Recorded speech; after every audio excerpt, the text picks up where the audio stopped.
ennaku zino tulina abafere bangi abalala beekwese mu linnya lya Katonda bali ku online ku masimu kwe basabira. Keesi ze nnina ne malanzi kubawo ensi egwa n'eddalu bangi abali ku busimu abateeka ministry ku social media babeera ku TikTok kusinga babeera ku TikTok babeera ku Facebook bafumbo naye balya ssente z'abaana abali bakadaama ng'amulaga nti agenda muwasa n'amuweereza ssente ne badayivati nga gwe yali akolagana leeta kyakolagana naye mbw alina musumba online n'agula ettaka lyammwe babiri bw'olikomawo ng'akuwasa bambi bukazi batubuli eyo bujjudde ennyonta kaba kamanyi bwe kalidda katuuse kafuna amaka. Abalala babasse twakola story mu Unveiled Experience omuwala sente ze bazizimba mu bizimbe agenda okujoba omuvubuka yamugetaageta atya yasanga atakola mbaga ndala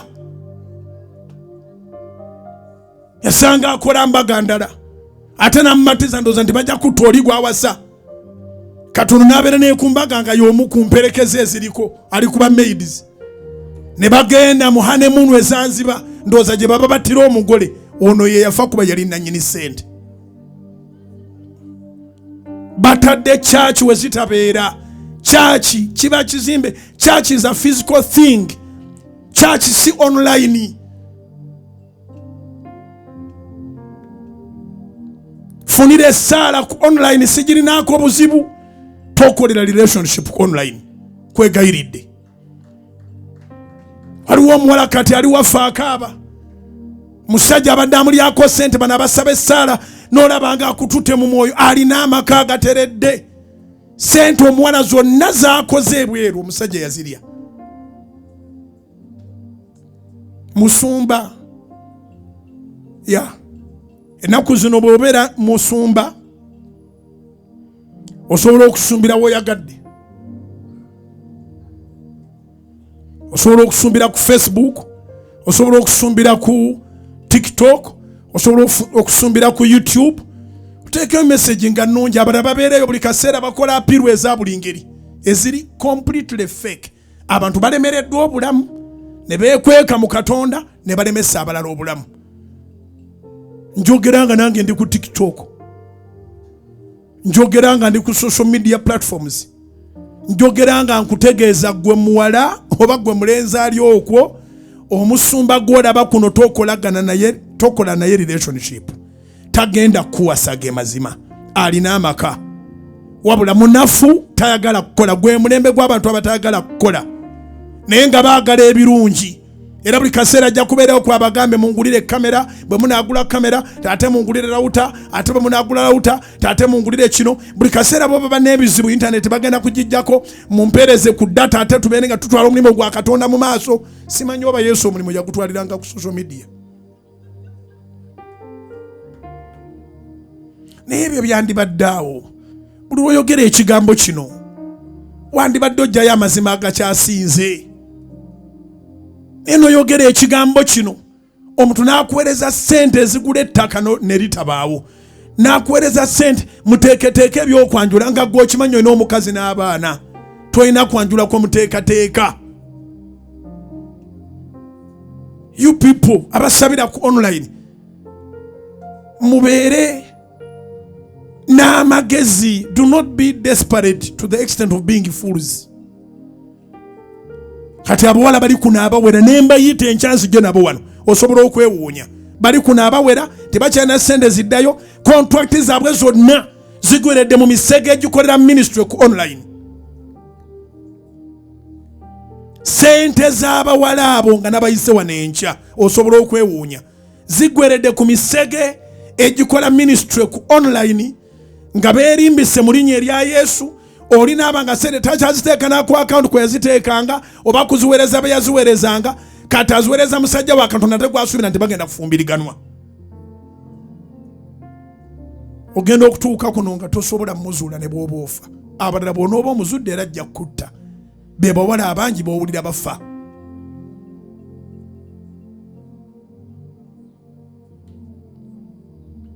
ntuuseeyo nga ngamba kinti mu nsi mulimu ennaku nga n'ennaku tetuleeteddwa bisolo si bya nnyanja si binyonyi eby'omu bbanga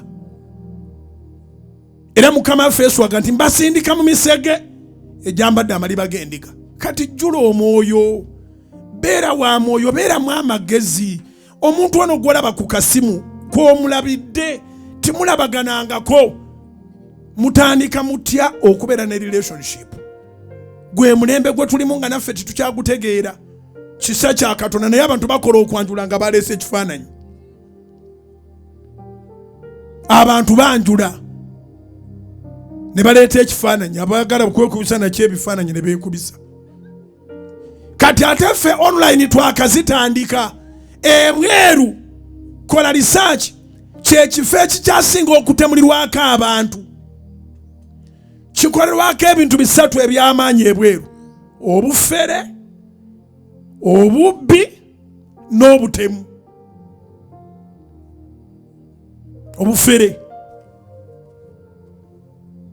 oli naakufera n'aleka nga tokyali mukategeera buli kasente kookola ng'oli eno ng'okaweereza basobola n'okulisinga amagezi ne bagamba ngenda kuweereza n'ebintu n'akuweerezayo obukadde ng'obu 5 olwamaze okizuula nti gwe sente ozirina ayinza n'okuweereza obukadde 10 kati n'akulaga nti bagenda kuweereza konteyina ate naye konteyina gye bagenda okuweereza waliwo ebyetaaga okukiralinga after some time ng'olidde obukadde bwabwe 10 ne bakujja kaana okudda waggulu za konteyina n'empapula ne bazikuweereza nga zirabika ntuufu tuli mu muleme nga bannaffe tupanga bapangulula onoonya Katonda gy'onoonyeza Katonda n'ogwa ku mufere n'akubbako sente z'obwakadaama zonna bassebo ne bannyabo noonya Katonda nga bw'osobola naye Katonda alina ebizibu muveeko noonya Katonda akuwonya bizibu kubira Mukama engalo ez'amaanyi oba amagezi gaze nfundikira statement zange kiwandiike noonya Katonda nga bw'osobola naye Katonda alina ebizibu muveeko noonya Katonda akola ku bizibu tuli ku Yesu jangu ewange Yesu bw'ajjeewo obulamu bwe bulina okutereera so si ntandikwa ya bulamu bwo okudobonkana si ntandikwa ya bulamu bwo kudobonkana sirina lutalo na muntu yenna aweerereza ku social media nina lutalo na bubbi nina lutalo na bufere na bulimba sente z'oweereza ng'oli bweru zijja kussa abamu mwava ne ku churches ze mwasinziramu ogende bweru kati mwenjera bwenjezi ku church za online ezo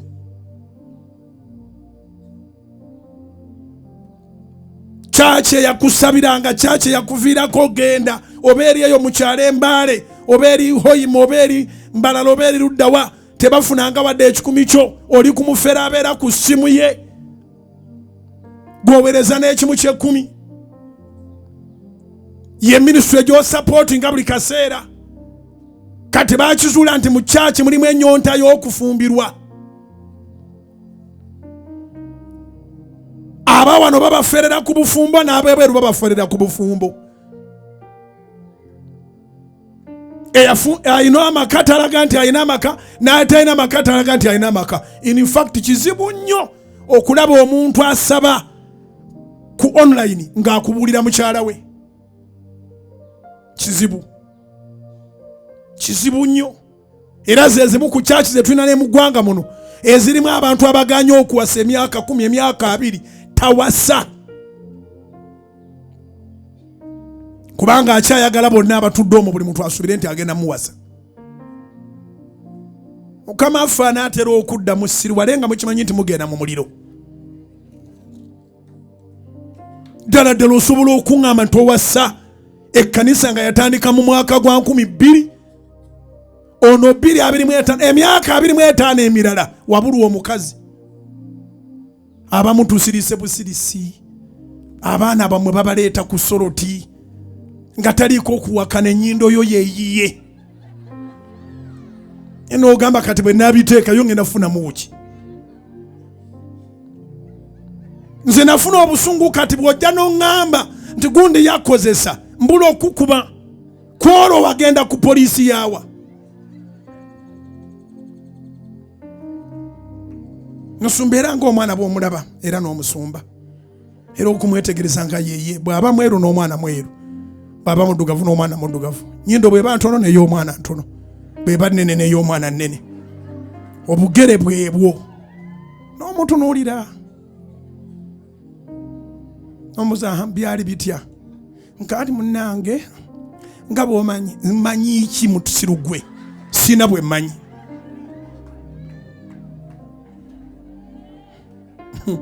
Tunaatera okuswala oluswala olunene ng'Abamisiri bwe baleeta abaana bangi ku mirambo n'abasumba bwe bagenda okubaleeteranga abaana. Mwe museewaaga tewali aliremera ku nsi, nja kufa naawe ampuliriza ojja kufa, naye bw'olifa tuliraba ki?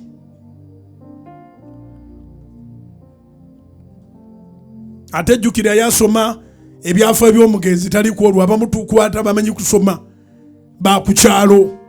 Waliwo abantu nga disitulikiti Nambe mmanyi yatambuza olumbe era ye bw'alikwata akazindalo bwe pa mukimanyi nti omusumba tabadde mufumbo, naye bw'oba olina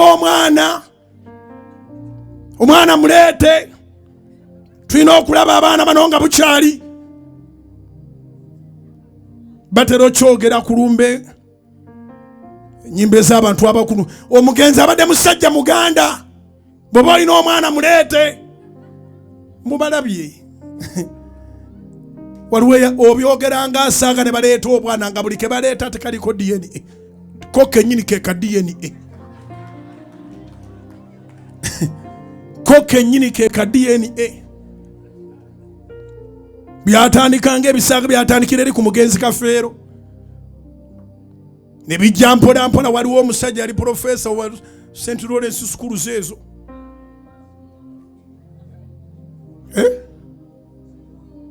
bazita St. what?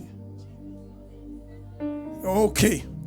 Ne bijja mpola mpola kati neekuba akafajjuuzi sipiika wa Parliament naye byamutabudde abaana bamaze okuyita mu 3. Kati mulinda abo abasumba abatawasa. Olaba ne bafaaza baagala kuwandiika nga mutaka akola.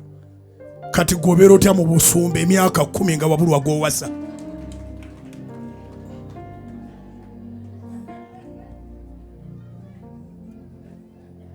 Gamba Yesu jangu ewange, kyogere emirundi 5.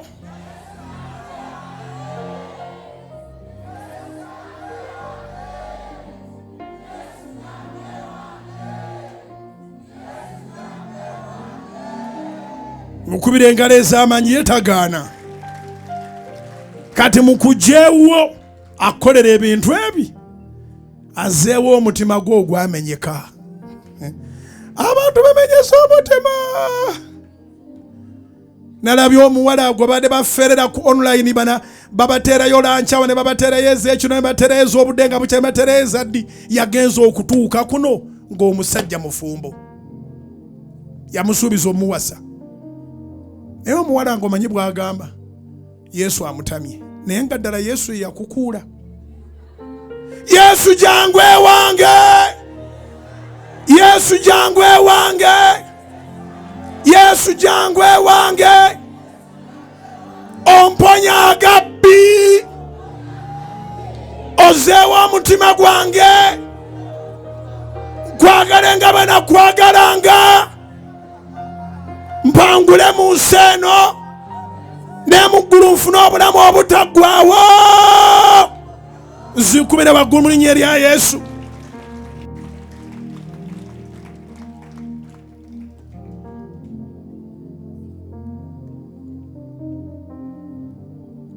Omuyaga gukufuluma mu maaso tegukuva mabega, kuba gukuva mabega oba okulaakulana naye mu maaso. Nze ndi mubulizi wa njiri era bye binkubisa amasasi nene bwe munaagankuba sijja kufa okutuuka Mukama bw'ali bayagadde. Ndi mubuulizi wa njiri. Kati gabbi mmwe mwenna ababeera ku online ne mufera abawala ne mufera abantu sente z'okugula ettaka ne baziweereza mmwe. Omuntu ogenda okulaba ni Mukama muwadde omukisa yakatandika kati avuga emmotoka. Ojja ompulirizeeko mbeerako ekiro mbeerako ne ku makyawo mbeerako. Tulina fellowship online. Talina wasangibwa owa online yakero boncho n'akazikiza. Otuuka kuno ogenda okuddamu okanoonya nga tokyakalaba nga yagguddewo akalala.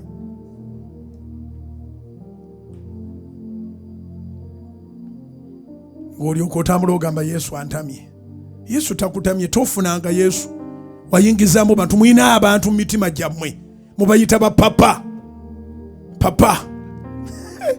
Mulina abantu mu mitima gyammwe papa. Mufukamira mugonda mukombe ebigere byabwe musinza abantu. Mwetaaga Yesu.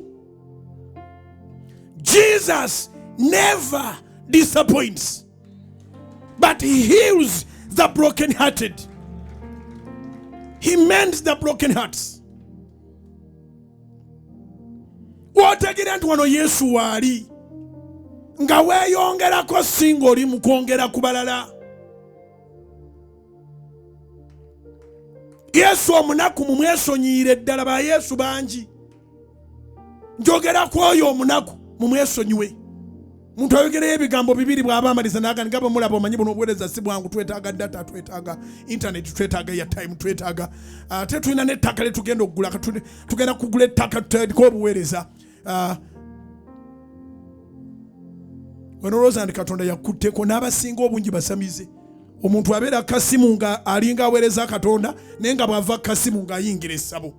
Guno omulembe gw'aba artist. Balina art. UCC yagenda okugoba abasamize ku leediyo ng'abasamize balina amasabo n'amakanisa. Nze akyogera ndi pastor. UCC yagenda okugoba abasamize ku leediyo ng'abasamize balina amasabo n'amakanisa. Ayoola abantu n'abawa ssente ne bagenda ku leediyo ne bagenda naye ne bawa obujulizi. Ate nga balina art. Afuna abasoga, n'afuna abagwere, n'afuna abagisu, n'afunayo omunyankolo omu, n'afuna omukiga, n'afuna omuganda, n'afuna omudaama, n'ajja nabo ku leediyo. Bawoza tutadde amasimu kaakati, mugenda kuba amasimu omusajja wa Katonda babanga akusabidde ne wabaawo ekibaawo kati kuba essimu. Ennaama ne bagigaba gwe ne bw'odigikuba paka Yesu lwalira teriyita mukuba teriiyo. Baatutta akatambi. Batuula wamu awo. Ono n'agamba alo, ono atudde awo n'agamba wangi nga bali kodinga. Tuli mu mulembe nga weetaaga Yesu yennyini, weetaaga amagezi ga Katonda, obeere ne Yesu yennyini. Omanyi abantu okutuula mu conference hall bonna nga batudde awo likooda nga eri awo. N'agamba kati amasimu nga tadde kuba ku nnamba eno. Alo, ono atudde wano n'ayanukula. Oli ludda wa? Ne bw'otoyogera nze nsobola okulaba w'oli. Osinzidde ekyanja. Oli n'atandikira ndi kyanja. Atandikira awo. Oli musoga ne. Ontegedde otya? Ndi munabbi. Obujulizi bwabuwe mu lusoga. N'abuwa mu lusoga. Agenda okumaliza eddakiika 3 ze yasasula ku leediyo oba ku TV ng'enkyo oyagala munoonya. Naye nga batamiivu banne baabadde naye awo bo balowooza nti obujulizi bubeera bwakweringalinga, bwakwemoolamoola. UCC n'ebigoba. Kati bonna nga bwe baabagoba ku leediyozi ne ku TV bonna bali ku online. Abasamize be ba online pastors abamu, si bonna. Abasamize bennyini be ba online pastors. Era mwe abataagala nnyo okunoonya Katonda munoonya balabi. Nabbi ondabako ki? Ensi tutambulira mu nnyanja, tutambulira ku mayengo. Bw'oyasaamiriramu katono ogwayo. Mbazzaamu amaanyi nga mmaliriza. Togwamu maanyi bw'oba tonnafa. Ekyo ekitimba kye wagwiramu ku online. Online teri mukubba baagala ssaala bokka. Aba bizinesi ebabba. Abaaki bonna ebabba. Online yegenze wala. Omulembe gwa tekinologi ekyegukola kiyitirivu. Ne Bank of Uganda baagibba. Tolowooza nti oli musiru nnyo. Wangi? Ne Bank of Uganda online baagibba. Abantu balaajana. Ebitongole eby'amasimu biranga bulijjo. Togaba piniyo. Naye ebitongole by'amasimu nga tebinaba kulanga togaba pini. Lwaki tebatubulira bazitusaba batuulawa? Kubanga omuntu akubiranga amannya g'agamanyi. Naye ka balansi k'olinako nako ng'akamanyi. N'akugamba balina bye baagala okutereeza weereza nniini nnamba. Goberera ebiragiro bino abeera atuddewa.